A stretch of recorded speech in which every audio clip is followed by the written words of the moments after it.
Welcome to the Teacher Transition Podcast, where we celebrate the incredible things former teachers are doing now.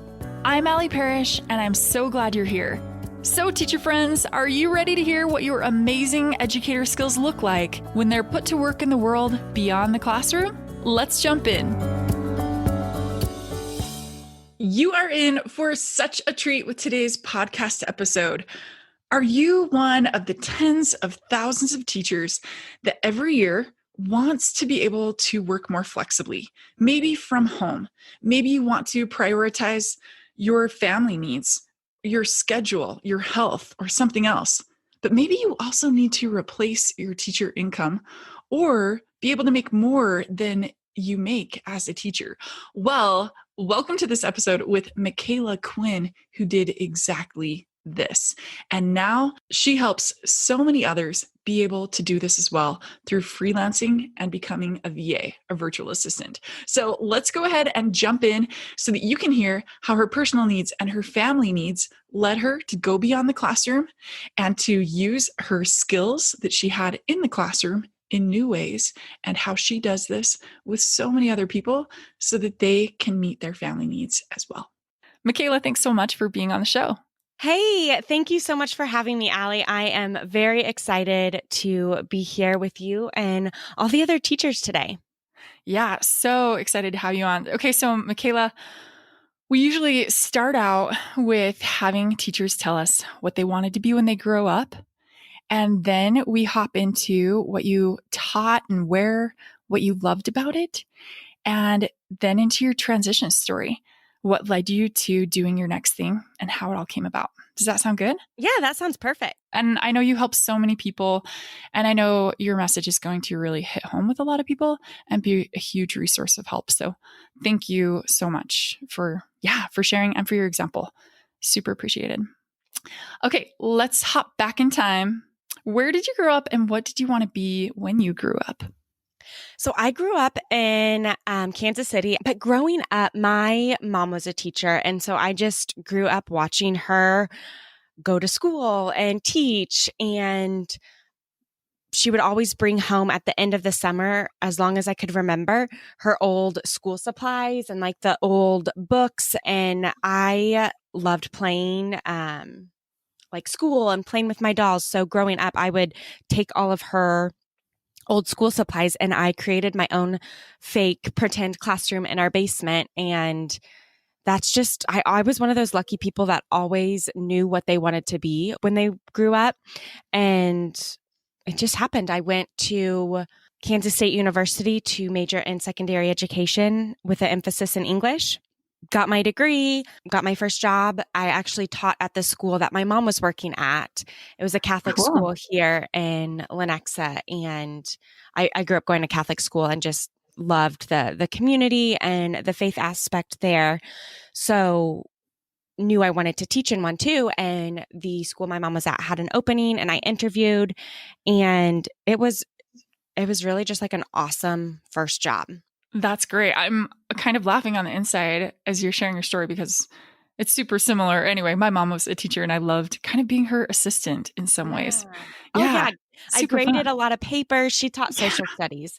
So I would grade like a lot of multiple choice tests. I would go up with her when like my school was closed, but she was still in session. Sometimes I would go up with her. She also coached volleyball. So I would, hang around practices sometimes. I love that she coached volleyball. That's awesome. Okay. So you helped your mom. You really got to know teaching through, your mom, seeing your mom actually do that.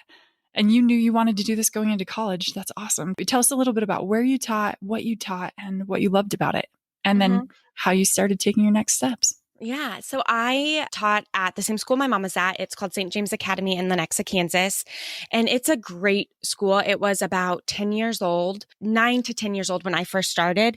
And so it's still very, very new. And when I was hired, they were actually moving over from just like having honors classes to really strengthening their AP program.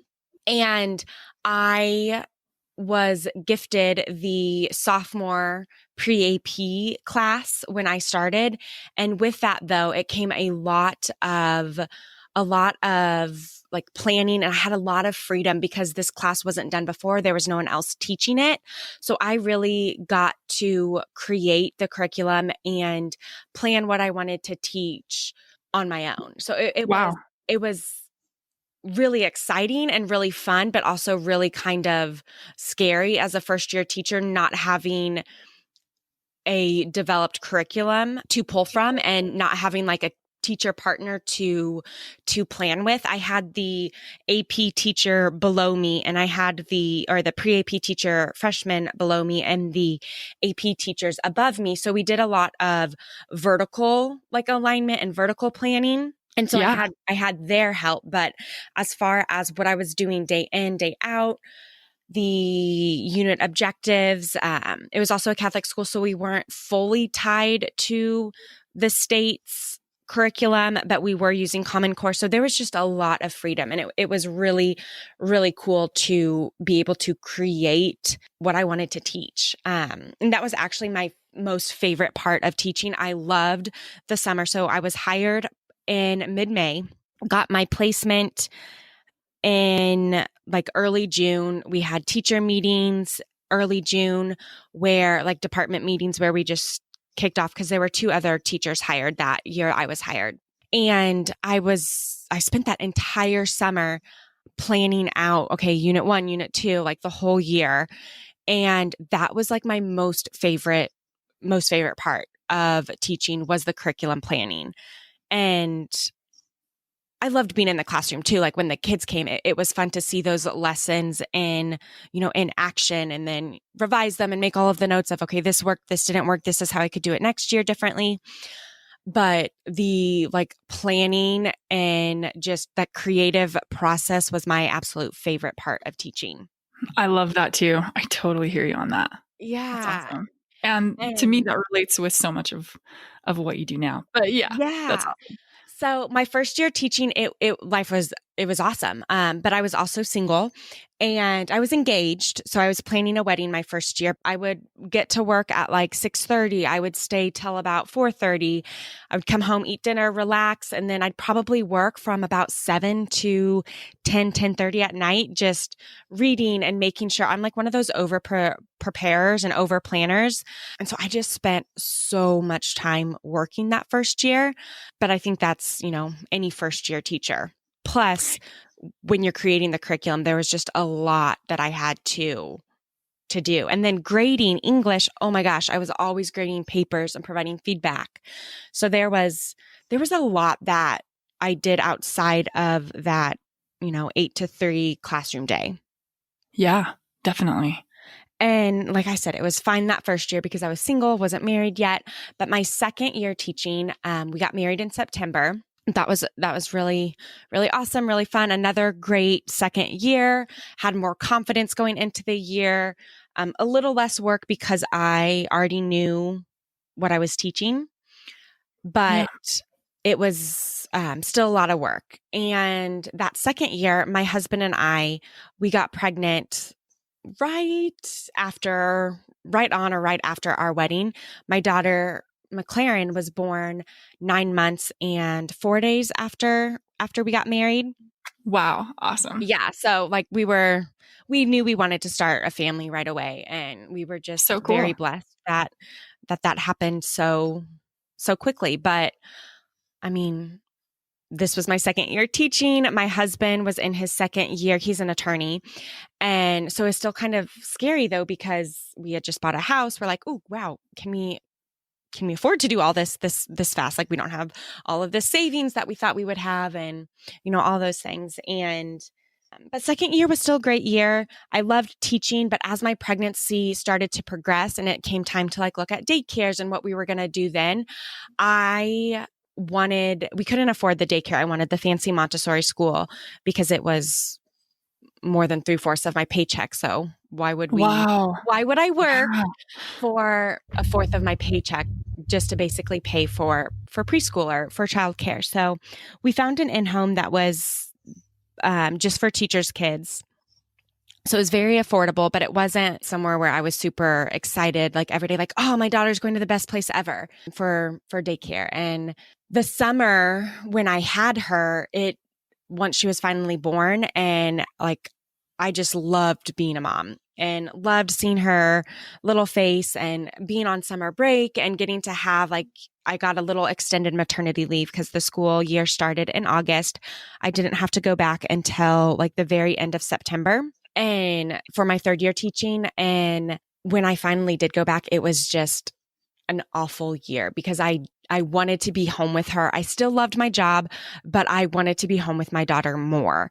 And it just wasn't financially possible. And so that sent me into a kind of like, I don't know, mixed with postpartum. And I wasn't diagnosed postpartum depression, but I like looking back, there was definitely some postpartum anxiety and or maybe a little bit of depression just with feeling stuck, like feeling like I had no control over my life and what I wanted to do.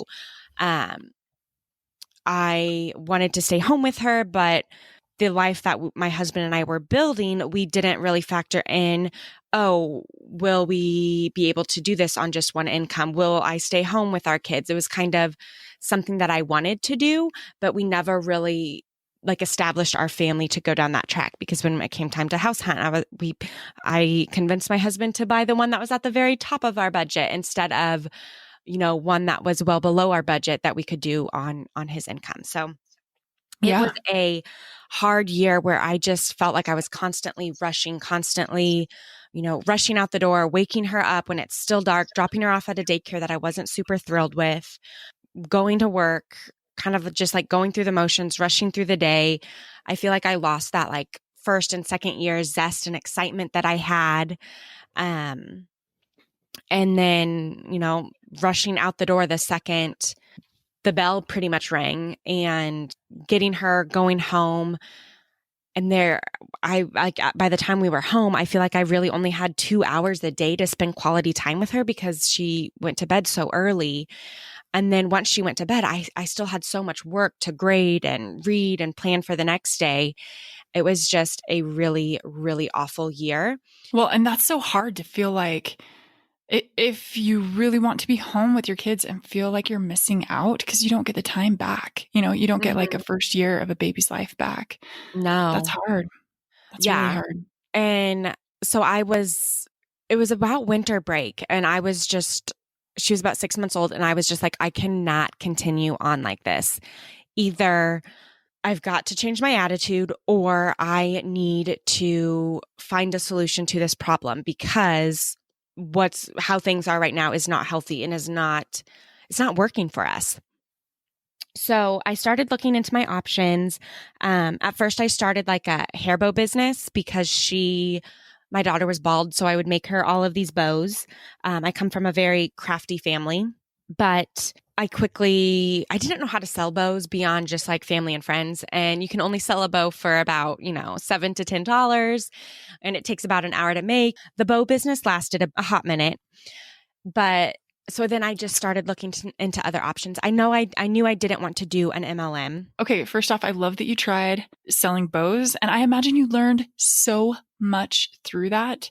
But I also completely relate with the MLM, like having that not be your interest. I know when I moved to where I am now and needed to do something different, I went to this house party with a friend. I was new to the area and new and making friends. And a friend's like, come to this house party. There's going to be a lot of ladies there. So we showed up and it was all of these ladies that sell different things, everything from self-tanning or like tanning spray stuff and lipstick and different clothes and eyelash stuff, which is all awesome. And I totally like so many of my friends that do that, like I cheer them on all the way and I buy products from them. It's awesome.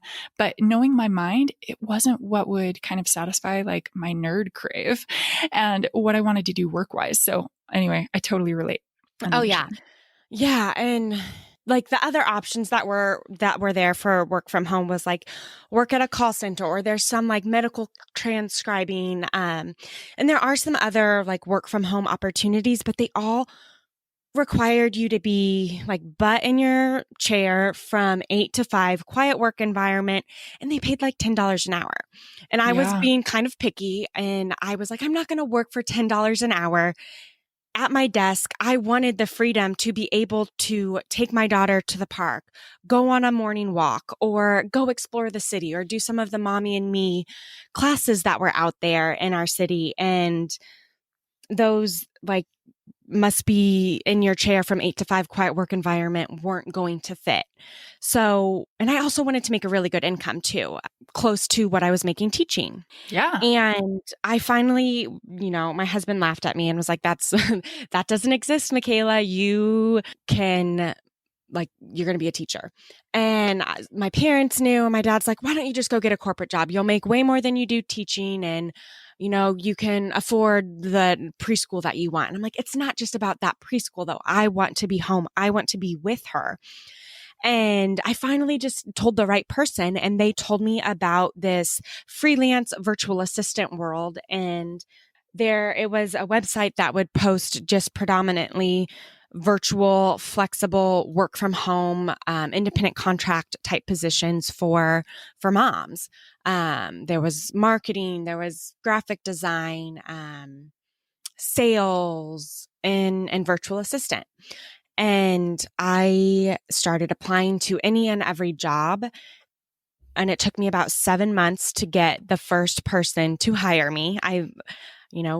For a while, I didn't get any replies back. And then I would make it to like the top 3. And then finally, after 7 months, I got my first client. And this was about August. So I started in like December, January of 2016. While you were still teaching, is that right? While I was still teaching, yes. I finagled our budget. I talked with my husband, talked with my mother-in-law. And so I was in the school I worked at. I was able to go part-time my 4th year, my fourth and final year. And my mother-in-law helped out with babysitting. I didn't take a plan, so I only taught 4 sections. So they marked me as like 3/4 time instead of just part-time. Mm-hmm. Yeah. By not having a planning time. Got it. Yeah. And my mother-in-law babysat 1 day a week. So we only had to pay for 2 days of daycare. And so it was a really great year. I got like that time with my daughter. I was still working, and I had time to build my business on the side so that I wouldn't have to go back the following year. And it was the like first day back, my 4th year teaching, teacher in service. And I finally got the first person to hire me. And I was so excited. They were paying me $20 an hour to be their virtual assistant, which for those of you who've never heard of the term virtual assistant, a virtual assistant is just basically an admin assistant that handles all of the odds and ends, any random project or tasks that a business owner might need help with. So this specific client, I did a lot of Excel spreadsheet organization. I did a lot of social media scheduling. I did a lot of social media graphics creation, and a lot of stuff that she would just, kind of teach me how to do it via a quick video. She would send it to me. She was based out of New Jersey. I was in Kansas. So we communicated via phone call, basically, and email. And she would send me, hey, I need you to do this project. She'd send a quick video. I'd get it done. And as our working relationship kind of developed and that trust built up, she would hand me more projects and more responsibilities. And once I landed that client, then I landed another client. I had 3 clients probably by mid-September. So within that first month and a half, I went from like no clients to 3 clients. And it just kind of took off from there. And my second client was an older woman. Gosh, she was probably in her 60s, but she had a virtual therapist. She taught people how to move their body, like older people who were having trouble like walking or their health was declining. She taught them how to what exercises to do to get their mobility back. She had no tech background at all.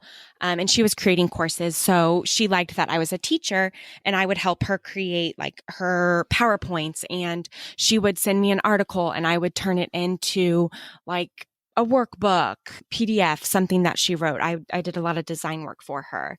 Then I'm going to pause you for 1 second because I want you to talk about that.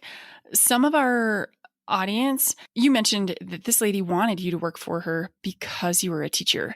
And I know Oh, yeah. sometimes teachers feel like, oh, I'm just a teacher. What else can I do besides this? Like, this is what my degree's in and whatnot. Can you help people see, like, if you're a teacher, that means you're a pro at this, that, and the Mm, other. Can you speak absolutely. to that? I found, especially in this freelance virtual world, people love hiring former teachers. There are lots of former teachers that have built very successful freelance businesses, and clients I've found really, really value that teacher background. When I was first getting started, I had a hard time seeing that value. But once I took time to look at, okay, what are my strengths as a teacher? What are my like best qualities as a teacher? And I wrote those down. And then I thought about how that can translate to help businesses. How can how can these skills apply to other avenues? It made a huge difference. So as a teacher, as an English teacher, one of my best traits, one of my best qualities was the ability to get high school kids talking about ancient literature. And so I realized through one of my first clients that if I could get high school kids talking about Oedipus and Shakespeare and the Iliad and the Odyssey, I could get anyone to talk about anything. And so that translated for my first client to kind of step into that social media manager role. She had a free Facebook group that she used to funnel people into her coaching program. She was a business coach. And so I basically just had to get people talking, start the conversation around her business and around like growing your business. And that was so easy for me as a teacher. That's awesome. Yeah. If you can get high school students to talk about ancient literature and be into it, yeah, you've got mad skills. That's Yeah. awesome. And then, you have the curriculum planning skills as a teacher that can go into helping people that are launching online courses. The online course community is like I can't remember the exact number, but I want to say it's like in the billions industry. The e-learning market is huge and it is growing dramatically. And there's lots of people that don't have that education background, that curriculum planning background. And so they look for teachers to help them outline their courses, organize their courses, create the PowerPoints for the courses, create the workbooks for the courses. So many opportunities there.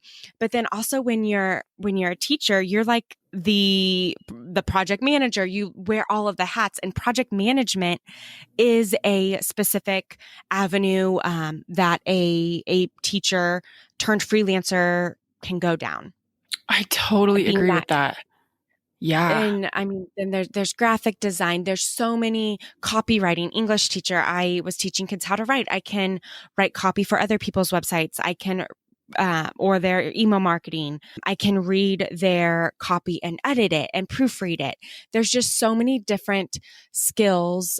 Teachers have customer service. As a teacher, you are in a customer service role. Your customers are your students and their parents. If you can have some of those tough conversations with parents and or, the administration. Yeah. If you can have those tough conversations, you can have those tough calls on behalf of your client's business and represent them well. And as someone who now has my own team, my former customer service main person in that role is a former teacher, and she is able to handle all of the tough conversations with people when they need help, when they have questions, when they didn't get something, if like our tech system made a mistake. She's able to have those conversations with a lot of tact, which someone who maybe doesn't have that teacher background or any customer service experience would just be like, oh yeah, sorry, it didn't work.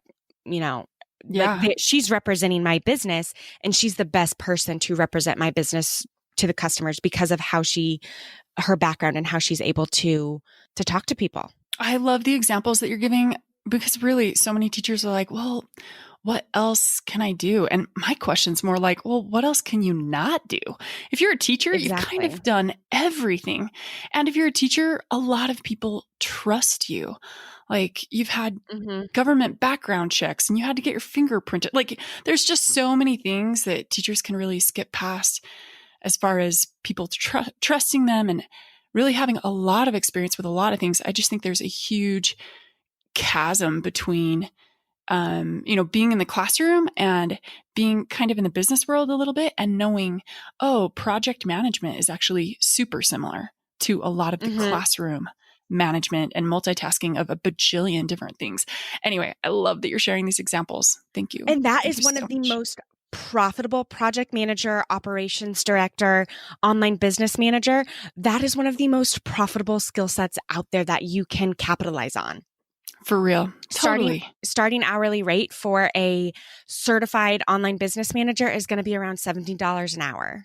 Yeah. And 70, that's sorry. starting. I don't know if I Yeah. fumbled that, if it was You're good. 17. I know. There's so much room for growth to beyond that $70 hour starting rate.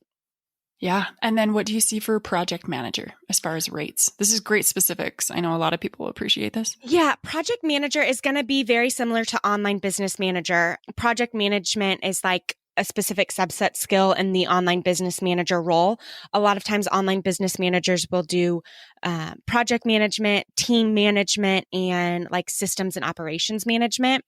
The next step up from that would be that like COO or the director of operations type role. And director of operations type role will be, I don't know, maybe $90 an hour minimum starting at rate. Cool. And then if just to give people kind of more specifics, if you were to say a freelancer at the very beginning, just getting started, maybe if someone's like, okay, on my summer break, I'm going to like start upping my game with this. And maybe by the fall, I'll be at such and such a level. But yeah, a freelancer, virtual assistant, or whatever, what would you say beginning hourly rate is realistic?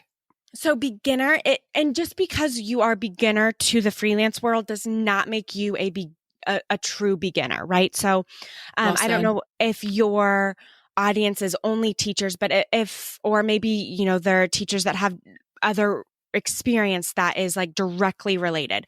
As a beginner, I got started at $20 an hour because I just really didn't know. But I typically recommend like the very beginner. If you are a true beginner, the beginning minimum hourly rate for a virtual assistant would be about $25 to $35 an hour. Now there's lots of room for growth beyond that, but that's like a really good starting hourly rate. Yeah. For a virtual work from home position. If there's someone listening that has marketing experience, you can start out at a higher hourly rate. If you start out at a specialized position, like if you start out as a copywriter or a social media manager, you may charge differently. Pricing and packaging your services is one of the hardest concepts. I have a podcast episode I did all about how to price your services, because there's a lot that can go into finding that hourly rate or package price that you're going to be happy with. Great. And I know I've been asking you different questions as you've been telling your story, but maybe let me take it back a little bit to that. So you were teaching, then you went part-time, well, kind of 3/4 time, Yeah. started freelancing, went from one client to 3 clients within a few months. Well, it took a while to get your first client, but then you upped it to multiple clients. Tell us a little bit about transitioning from the classroom and continuing your freelancing work, and then everything that you have to offer now that I know our audience is going to be stoked to hear about. Yeah. So I had my first 3 clients. My client gave me one of the assignments that like really transformed my business. My first client, the business coach, she had that Facebook group and she wanted me to create a more engaged environment in there. So she gave me a project. She gave me some, online courses on how to grow an engaged Facebook group. And then she gave me some groups of Facebook groups from other business coaches that had engaged groups. And she was like, I just want you to go and research and like see what these groups are doing well. And then I want you to create a plan and come back and implement it in my group. Loved that project. But when I was working on that project, I found all of these other groups and spaces from people. It was like a whole new world. from Aladdin. Like, oh my gosh, once she gave me those groups, I just found all of these different businesses and people that were looking for virtual help, whether it was admin, assistant, social media manager, copywriter, whatever. And I was like, oh my gosh, there's so much more opportunity out there than I ever imagined. And Yeah. so I found this woman named Julie Stoyan, and she had a program back then called Create Your Laptop Life. It showed me really how to build a business instead of just relying on the like job source board that I was using. There's other job source boards too, like Upwork and Fiverr. Absolutely do not waste your time on those for the most part. Lots of scams, lots of really low paying positions out there. There are much better avenues to find clients. Good to know. Yes, and for freelance work. But I invested in Julie's program, and that was probably December of 2016 when I signed up for Julie's online course. It was a huge investment too. It was like $1,500. Yeah. But I wanted that support. I wanted that community. I really wanted to find more clients and replace my income. At this point, I was probably making about $800 a month, which was great, like supplemental income. But for my husband to like agree to not go back to teaching, I needed to replace my full teacher income, which was, gosh, I think after taxes, I brought home around $1,800 a month. So I wasn't far off. I needed about another $1,000. So as a teacher, I was making about $1,800 after taxes. Oh, okay. And that was at 3/4 time. Is that right? That was my full-time salary. Okay. When I was good to full-time. know. When I And went after taxes. Got it. when I went 3/4 time, it really evened out to be like my take home pay after daycare and all of those expenses. I took home about the same. It was about $1,000 is what I took home when I was full-time teaching and paid daycare. And then when I was 3/4 time teaching and paying daycare for just 2 days, I took home about $1,000. Interesting. Yeah. So That's great insight, the practicality, the hour breakdown. That's awesome. yeah. And so it wasn't that much more that I needed, but I just didn't see how this was going to be a sustainable business until I met Julie. And so I signed up for her program. And by February, I would say February of 2017, and at this time I was pregnant with my second, I had replaced my full-time income. I was making more as a freelancer than I was teaching in about 15 to 20 hours a week. Whereas as a teacher, I was working 55 to 60 hours a week and paying daycare and like making pennies. So it became a no-brainer. At the height of my freelance career, I was bringing in about $3,500 a month, working that 15 to 20 hours a week because I started raising my rate. I started taking on more skills training. Julie had a program that taught you everything about digital marketing. And as a digital marketer, as a social media manager, when you get into sales funnels, you can start charging a lot more. And so I was, upping my skill set. And at the same time that I was upping my skill set and, I quit my job in May of 2017. I delivered my second son in April of 2017. When I left for maternity leave, I left for good. And my son, George, his infant years were drastically different than McLaren's. With George, I got to wake up and snuggle him in the morning. There was never any rushing. I was home with my kids because I had that freelance business that I, worked. I worked 5 to 7 a.m. and I worked during their nap time. So that was about 4 hours a day. If I needed extra hours to meet my client work, I could work in the evenings after they went to bed, or on the weekends when my husband was home, I could do a 4-hour chunk and go up to the coffee shop and just give my husband that one-on-one time with the kids. That's awesome. That's inspiring. Yeah, it was amazing. And in that time, once I had quit teaching, there were so many other moms in Facebook groups that every single day there was a mom posting, just not business groups, just mom alone Facebook groups. I want to work from home. How can I work from home and make an income? I don't want to do an MLM. And so as I was building my business, I was just helping these moms saying, hey, here's what I'm doing. Here's the resources that I'm using. And I would get a lot of people interested, and I quickly became known in a local Kansas City mom group for, the lady that can help you figure out how to work from home without doing an MLM. And one day this was 2 years ago. Just about 2 years ago is the end of August. The one lady made a post, and then there were like 50 moms that wanted me to personal message them and walk them through how I got started. And I was just like, oh my gosh, I have 2 kids. I have these clients. I can't message all of you, that would be a full-time job. And so it just hit me, okay, start a Facebook group and just help them all there. So I started a group, and then I quickly, like within 2 weeks of starting that group, it hit me again, like, Micala, you have this experience on how to build a business on the side of a full-time job as you are a busy mom raising kids, and you have the teaching background. You know how to build a curriculum and teach people so that they can be successful.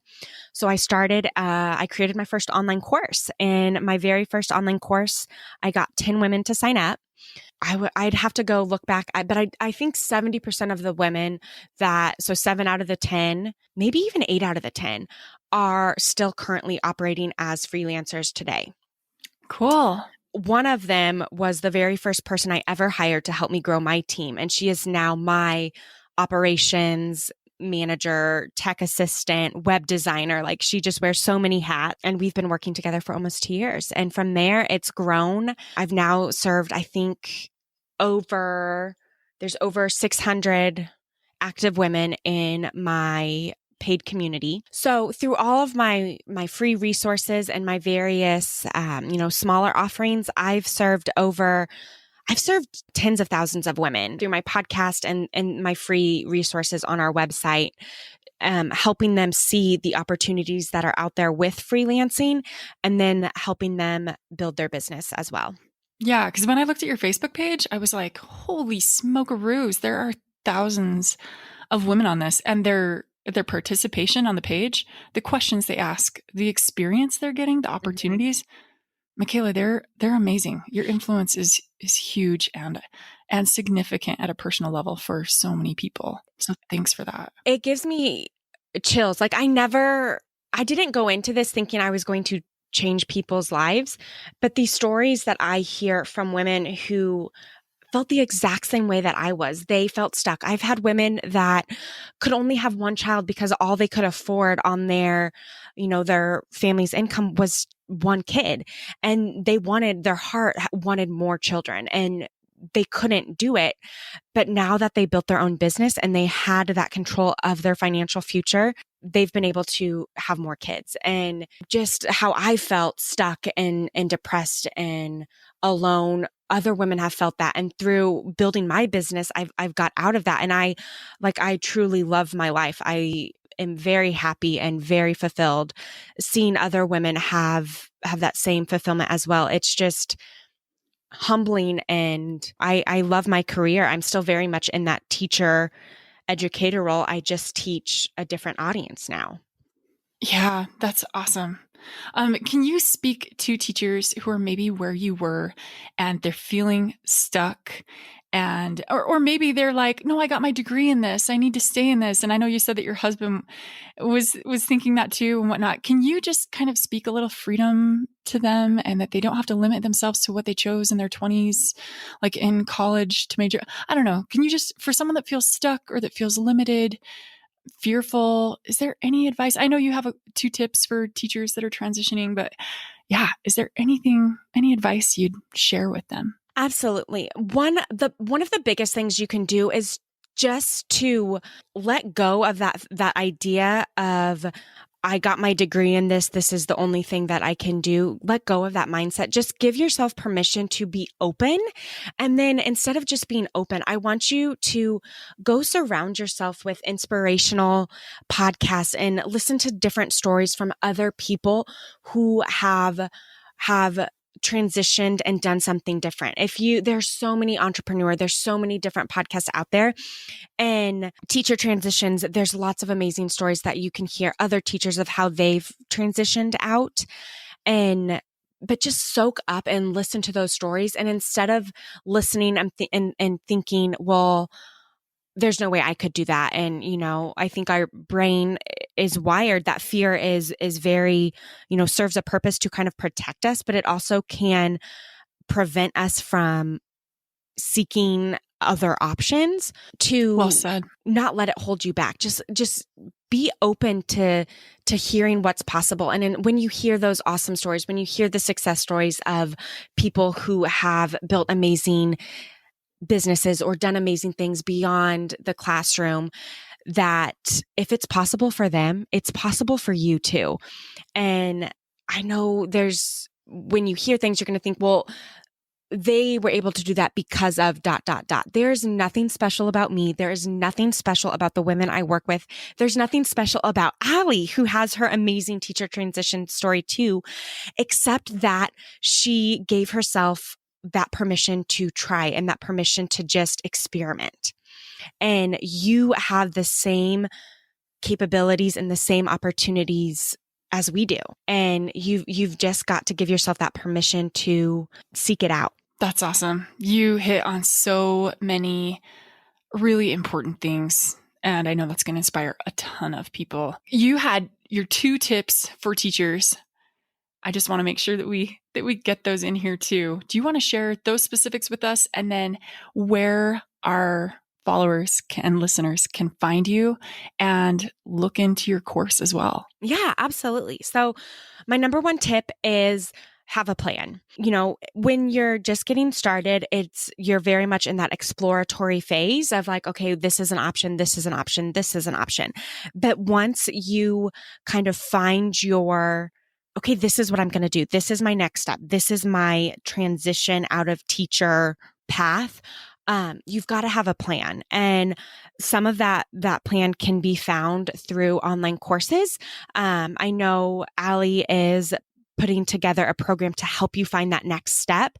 There are tons of resources out there, whether you want to become a blogger or you want to go down the corporate path, or if you want to go down the freelance path. There are lots of resources out there to help give you that plan.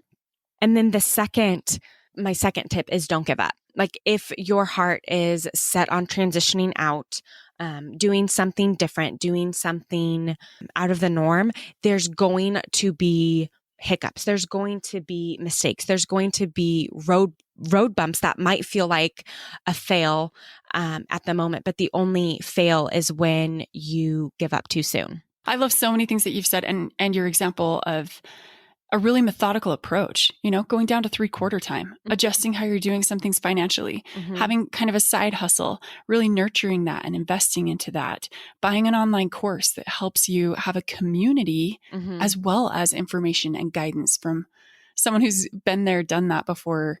You're a fantastic example and really an incredible and significant influence for others. So thanks for, everything that you did in the classroom as a teacher and everything that you've done beyond the classroom. Thank you. Thank you for letting me be here and share about it today. Hey, gladly.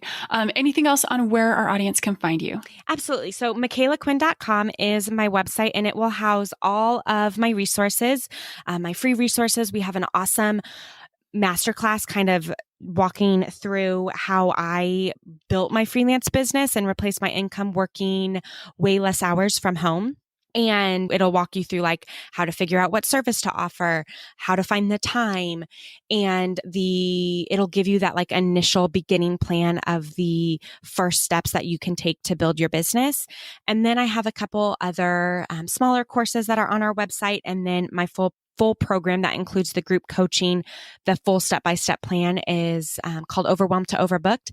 And that is on my website as well as my podcast and Facebook group. So there's a lot of ways to reach out and get help and learn from me if you want to. So I would love to meet you guys. If you are interested in freelancing, come hang out in my group, check out my website. Let me know that you heard me on Allie's podcast, and we'll get you going.